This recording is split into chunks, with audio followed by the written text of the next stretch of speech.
E aí, preparado para mais uma chuva de realidade? Cartões para PSN, Xbox Live e muito mais é no Rei dos Coins. Faça sua compra e ganhe o cashback. Acumule pontos e compre muito mais. Link na descrição. Um oferecimento GVG Mall. Saia da mendigagem. E adquira seu Windows por menos de R$90 ou Office 2021 por menos de 300. Basta usar o cupom JE20 na sua compra e selecionar o PayPal, que tem a menor taxa de apenas R$2. Expulse o cracudo do seu PC ativando a chave no seu próprio Windows. Links da descrição.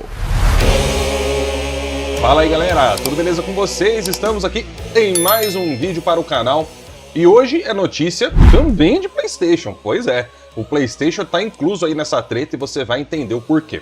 Bom, vamos lá então. Esse aqui costuma ser um tipo de vídeo, né, um, entre aspas, quadro, conteúdo no canal, que costuma ser bastante relevante, a galera gosta, né? Quando a gente traz essas análises de relatórios aí fiscais das empresas, porque isso ajuda, né, a entender como que tá andando o mercado de games. E hoje é dia de nós avaliarmos o relatório da Microsoft lançado ontem, 29 de janeiro. E nesse relatório nós temos muitas informações bastante interessantes, porque esse relatório ele mostra qual foi o impacto verdadeiro da Activision agora que nós temos o Call of Duty no Game Pass, o jogo sendo lançado para várias plataformas, ou seja, a Microsoft com várias formas de arrecadação, mas o principal a gente sabe o que é, assinantes no Game Pass. E aí, será então que agora está confirmado, nós fomos desmentidos daquilo que estávamos falando aí alguns dias atrás, onde aparentemente Call of Duty no Game Pass não tinha surtido praticamente efeito algum no Xbox?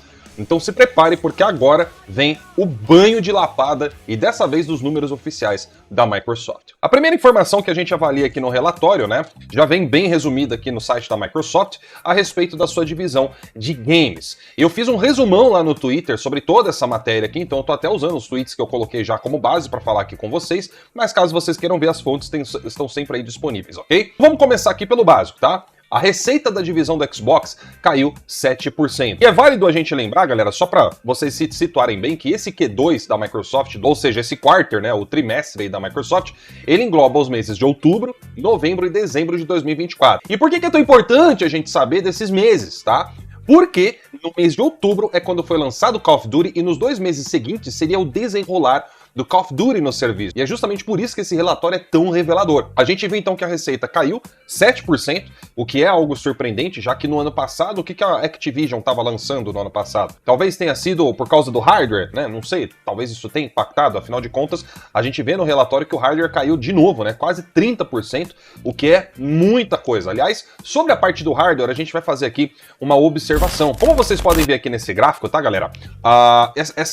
Esse relatório, né, essa unificação aí de resultados, mostra como que foi na geração do Xbox One, no Holiday, né, ou seja, o período do ano que mais vende, né, consoles, entre esse console da Microsoft, que foi considerado um fracasso, versus o Xbox Series X e S, né, que eram para ter sido os sucessores aí do One que resolvessem toda a parada, mas a verdade é que quando você olha para esses relatórios, o Xbox Series X e S são os que menos conseguiram fazer dinheiro em venda de hardware, venderam muito, estão vendendo menos, né?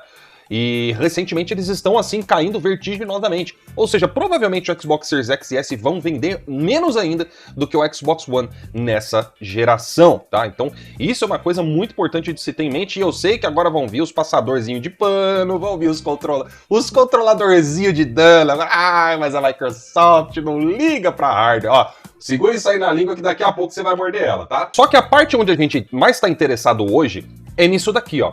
De acordo com o relatório da Microsoft, o Xbox cresceu, né, em serviços apenas 2%. Apenas 2%.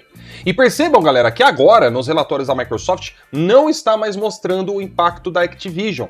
Isso significa que, né, provavelmente não veremos mais ela fazendo a separação, tá? Provavelmente ela fazia antes, talvez ali, porque no ano fiscal antecessor não tinha Activision, né, para fazer a comparação, então eles tinham que separar, né, o quanto que a Activision contribuiu e tudo mais.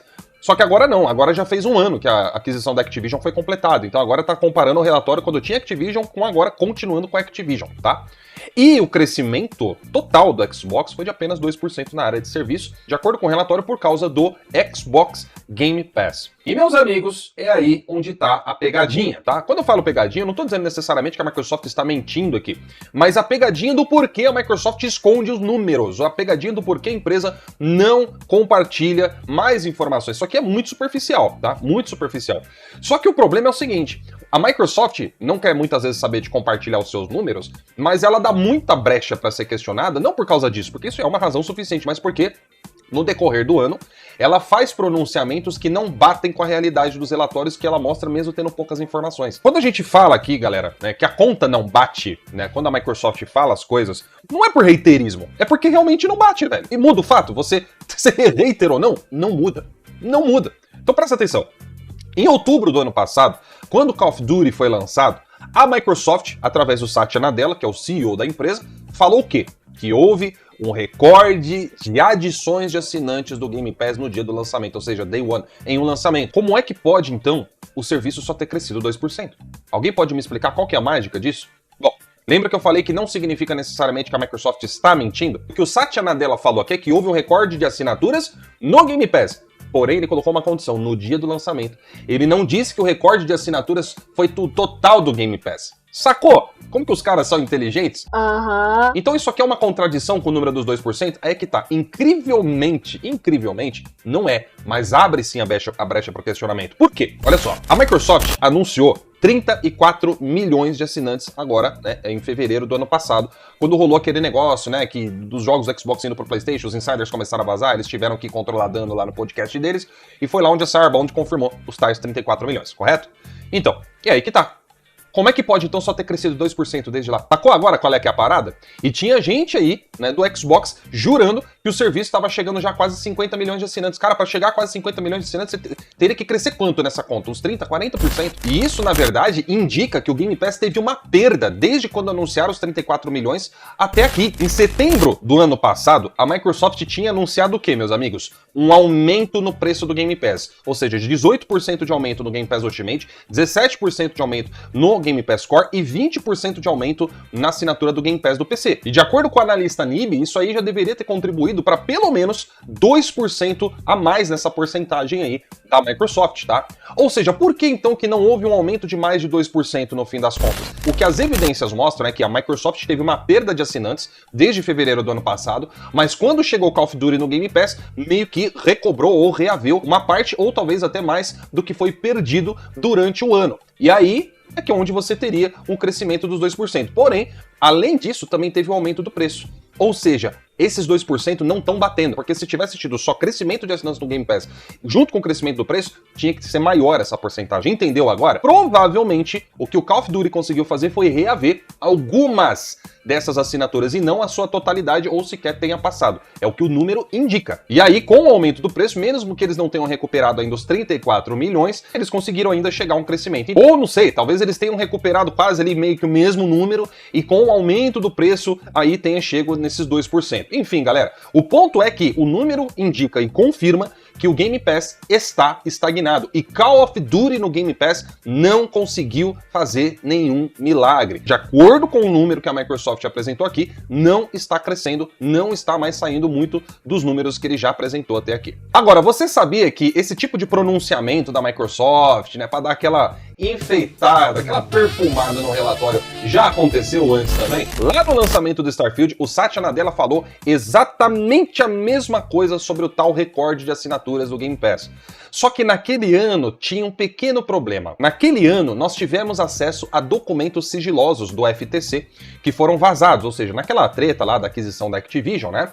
E com esses números vazados a gente ficou sabendo que os números do Game Pass, na verdade, haviam caído. Por quê? Olha só, um documento vazado do FTC mostrou que, naquele ano, existiam 11,7 milhões de assinantes da Xbox Live Gold. Enquanto que, no mesmo ano de 2022, foi quando a Microsoft anunciou, de uma maneira orgulhosa, que ela tinha 25 milhões de assinantes no Game Pass. E aí o que acontece, meus amigos? Em 2023, a Microsoft anunciou que haveria uma fusão entre os assinantes do Xbox Game Pass e os assinantes da Live Gold, onde ela passaria a criar uma nova categoria de Xbox Game Pass que hoje é chamado de Game Pass Core, ou seja, os números dos assinantes da Live Gold se uniram aos números de assinantes do Game Pass. 11,7 milhões lá de 2022 confirmados pelos documentos da própria Microsoft, mais os 25 milhões que ela também tinha confirmado no mesmo ano, e você teria um total de 36,7 milhões de assinantes. Se você for arredondar, 37 milhões de assinantes. E aí, já fez a conta na cabeça? Pois é, se ela chega agora em fevereiro de 2024 e anuncia 34 milhões de assinantes, significa que, na verdade, ela perdeu praticamente 3 milhões de assinaturas do Game Pass. Então notem que isso que eu tô mostrando para vocês é apenas uma curiosidade, ou seja, a Microsoft ela fala bonito na hora ali, né, do lançamento, do relatório, mas o que tem que ser prestado atenção está sempre nas entrelinhas. Realmente é verdade. Ela não falou que foi um recorde de assinaturas totais. Ela falou que foi um recorde de assinaturas de lançamento. E nesse ponto, ela não entrou em contradição. O cara agora que vai fazer aquela piadinha, né, de sustente o Game Pass, eu gostaria que os senhores se lembrassem de uma coisa, tá? Não se esqueça que o prazo pro Xbox crescer as suas assinaturas no Game Pass, ele vai até 2027, de acordo com o próprio Phil Spencer. E eu já cansei de mostrar esse gráfico aqui nos vídeos para vocês, mas eu vou sempre esfregar isso aqui na cara, porque isso aqui é um documento oficial do Xbox. E sabe o que é legal? A Microsoft endossou esse gráfico aqui. O Phil Spencer disse que esse gráfico ele tá até generoso, que os objetivos deles, na verdade, eles teriam de ser cumpridos em um prazo até anterior a esses que eles preveram, né, que eles estipularam no gráfico que eles mesmos colocaram. E olha só que engraçado, né? Olha de novo quem é que compõe a maior parte desse gráfico, consoles do Xbox. E você acha que ela vai alcançar esse resultado com os consoles, tendo essas vendas que ela tá tendo com o Sears? Pois é, vai ser bem difícil conseguir alcançar isso daí. Se essas metas não forem batidas, aí é aquela coisa, né? Torcer pro Phil Spencer só ter feito um draminha ali e não ser realmente uma verdade. Porque, olha, se o Xbox saísse do mercado de games ia ser vergonhoso, né? Vergonhoso, porque o tempo todo tava escancarado na cara o que tinha que fazer, era jogo bom, era exclusivo, bacana. E também ia ser uma lapada na cara do cachista, né? Porque passa aí o tempo inteiro na internet enaltecendo, né? De jogar de graça e tudo mais, e parece que isso aí pode estar com o tempo contado, hein? Ó, fica de olho. Então, enfim, galera, essas eram todas as informações a respeito aí do relatório, tá? Eu resumi o máximo aqui pra vocês. Se você curtiu, deixa aí o seu like. Se você não gostou, deixa o choro, deixa aí o dislike também. Não se esqueça de se inscrever no canal, porque tendo zoeira ou falando sério, eu passo a informação pra vocês como deve ser passado. Com tudo aquilo que você precisa saber e também tirar sua própria conclusão. Então, eu vou ficando por aqui. Um grande abraço pra todos vocês e até o próximo vídeo. Tchau, tchau.